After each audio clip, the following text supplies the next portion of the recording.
ఇవాళ సిద్దిపేట జిల్లాలో సీఎం రేవంత్ రెడ్డి పర్యటించనున్నారు. నంగునూరు మండలం నర్మెట్టలో 300 కోట్లతో నిర్మించిన ఆయిల్ పామ్ ఫ్యాక్టరీని సీఎం రేవంత్ రెడ్డి ప్రారంభించనున్నారు.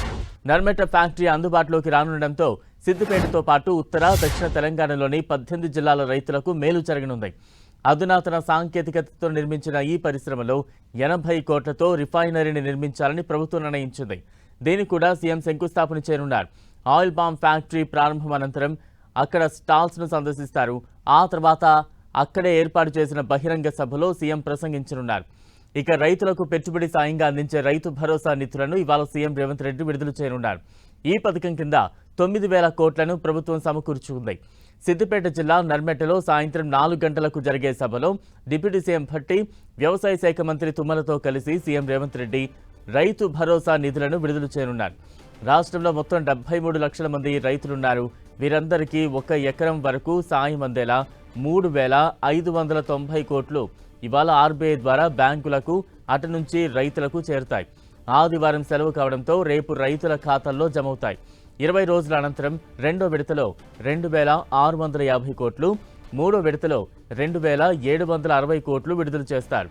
సిద్దిపేట జిల్లా పర్యటనలో భాగంగా సీఎం రేవంత్ రెడ్డి జైలును ప్రారంభించనున్నారు.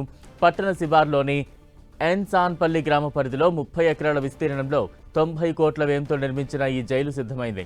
జిల్లా ఏర్పడిన తర్వాత నేరాలు, నేరస్తుల సంఖ్య పెరుగుతుండటంతో పాత సబ్ జైలు సరిపోక ఖైదీలను సంగారెడ్డి, కరీంనగర్, చంచలగూడ జైలుకు తరలించాల్సి వస్తోంది.